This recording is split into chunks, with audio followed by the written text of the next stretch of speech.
without the love and guidance of countless teachers, including my own mama. That's why I'm excited to introduce my next guest. She has mentored countless underserved students right here in LA, teaching the arts, which is so important. Some have gone on to win Grammys, and one of her students even appeared on The Voice. It was actually my first season of The Voice being on it. That makes her a rad human.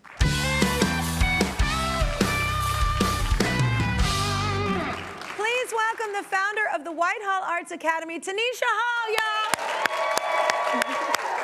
So, first of all, I said this in the break, but I'm gonna have to say it on camera. You look stunning. You are so beautiful. Thank you, girl. I was trying to match you. I'm just saying you blend right in with our set, our colors. But tell us about your school. Tell everybody about it. So Whitehall Arts Academy is a performing arts academy that I started in 2011. Wow. I had been working in the music industry for about 15 years, and it was time for a transition. Yeah. And we teach all instruments, piano, violin, singing, of course, I'm a singer, and we teach all genres. But the one thing that we specialize in is commercial music, because I want our students to be able to step into participating in the creative economy that is driving our city. Yeah. I'm also a foster parent, so any students that are... Gosh, you have such a good heart. Wow. Wow. I know, right? Oh my gosh. So I'm a foster parent, so any students or families that are in the foster system are able to participate in our programs completely for free. But beyond that, we keep our program really affordable so that no matter who you are, where you are, what age, because we teach all ages, you know, you can come here and you can study at Whitehall, and I'm not going to turn anybody away because of price or whatever, because to me it's all about access, because that's what's missing right now. It's all about access. And it's so therapeutic music. It is. You know, whether you're playing it, whether you're singing it, whether you're just feeling it, writing it, whatever it is, it's so therapeutic. So regardless of the situation, the kid, whatever family you're coming from, it's so helpful to any One thing kid. we found, especially during the pandemic, you know, when we pivoted to virtual, is the safe spaces that we created for people to just express, and the songwritings, the songs that were coming out from people expressing. To get it out. The isolation, you know, that we're going out. So music is super therapeutic. I agree. So what was your background in music, like before starting the school?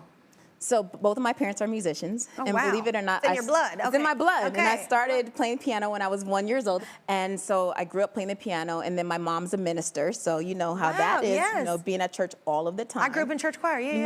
Yeah. So I remember one of the churches we went to when I was in high school. I found this old Rhodes keyboard in the basement, so I ran to the pastor and I'm like, can I use this to create like a youth band? And he was like, I don't care, you know. So every Wednesday and Sunday I would drag this thing up the stairs to the youth group room, and I rallied my friends and I'm like, come on, we're gonna make a band and you're gonna sing and do this, and we did that. And that's so good. It's the connecting. Like, it's more than just the music. Exactly. I did Wednesday and Sundays as well. And girl, that's we know that, right? Yeah. So where did you get the idea to start a school? I imagine it's that same kind of creativity that when you started the band, right? Right before I did, I was working with Chaka Khan and her Chaka Khan Foundation. Gosh. I know, right? So there's that part. I was like, good Lord. I was working with the Chaka Khan Foundation, and we had adopted this class of kids in a school in Watts. And we would take them every week to, you know, be tutored at USC and to access. And it was being involved with these children, and I'm not from Los Angeles, so I did not really know like the disparity in what was happening. I mean, because there's like $1 million homes, and then 5 miles away, there's extreme poverty, you know? And so in dealing with these kids and now having faces and loving them, I realized that I couldn't go back across Pico and go back to Hollywood. I needed to stay in this community. And so my grandparents owned a building in Crenshaw District on 54th Street. And I went there one day and I was like, oh, you know, can I do something? And my grandmother was like, sure, one of my tenants is moving out, you can rent it. And I said, I'm gonna build a music school. And that was in February 2011. And here we are. Wow. 12 years later. And honestly, you're helping so many kids out and changing, you know, the trajectory of their lives. It's been a long road, but you've had a lot of success. So tell us more about that. It's been a long road, you know, and it hasn't always been awesome. You know, my kids and I have eaten noodles, you know, sometimes to get us through. Girl, grew up on ramen noodles, so ramen noodles get you through. But thanks to wonderful partners, like I just got this amazing award from an organization called the Lewis Prize for Music, where I just got this awesome award. And, you know, with partnerships like that, it's kept us going. One of my students, Ant Clemens, R&B singer, he was nominated for a Grammy last year for his debut single, debut album. That's Ant. And he actually won a Grammy for his songwriting on Kanye West's album last year. And he comes back and he mentors and works with our students. Another one of my students is on a Broadway tour for Ain't Too Proud to Beg. So if you go see, you see Harrell Harris. He's playing Melvin Franklin.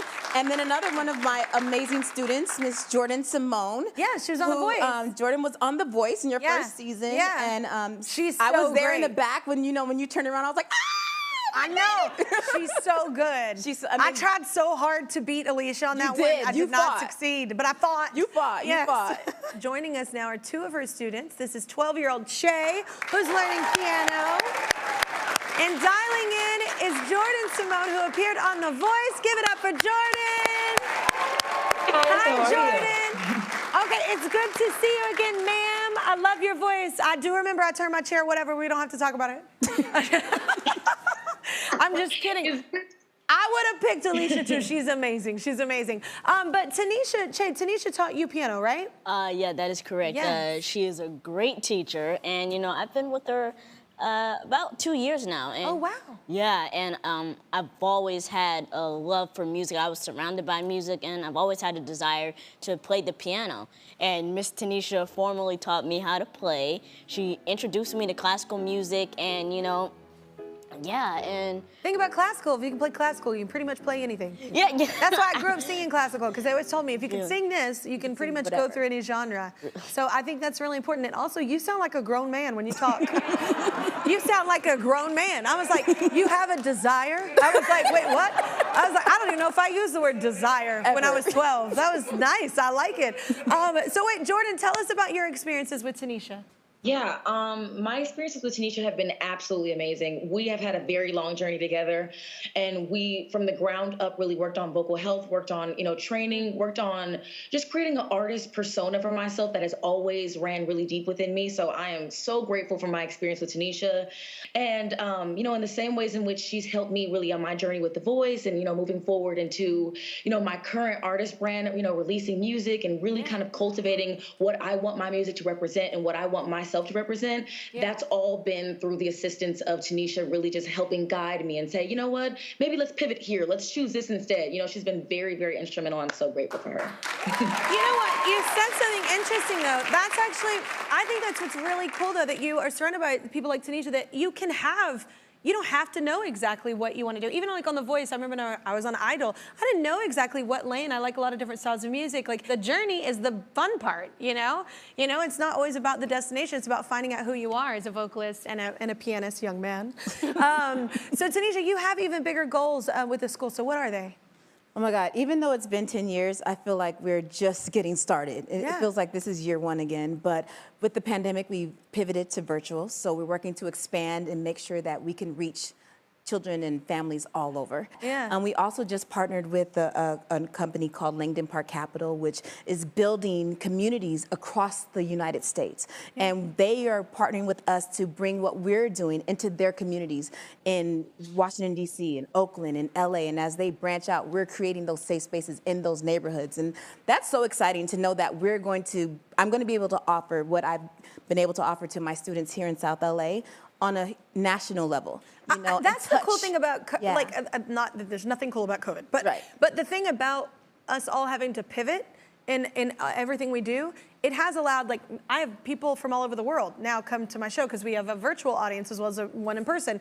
And now you can even help kids that maybe aren't right here, but maybe want the help, they want the opportunity, that's kind of cool that you have that online presence It's so cool. It's so cool. I mean, that you maybe wouldn't have done before. It would not have happened. I mean, a really cool connective story, one of my students in Memphis, Tennessee, when Ant did his inauguration concert with Justin Timberlake, they filmed it at the Stax Museum in Memphis, Tennessee, and my student Naya goes to the program at the Stax Museum. So I had Ant as the star and Naya in there, and they didn't even know that they both study with me, and they're in Memphis. Cool. So it's like what we're able to do and just having that reach. And to me, it's all about community and access, creating access. If I charged more, then I wouldn't be able to work with Jordan. I wouldn't be able to work with Shay, and that's what's important to me because I was blessed to have so much opportunity and I just want to give back. Oh, I love that. I love it. Well, we reached out to our friends at Pandora, the popular music streaming app, and they love what you're doing as we do, and they want to help. So they're going to donate $5,000 to the Whitehall Arts Academy. So that should help a little bit. Thank you so much, Tanisha. Thank you, Shay. And thank you, Jordan. Nice to see you again, man.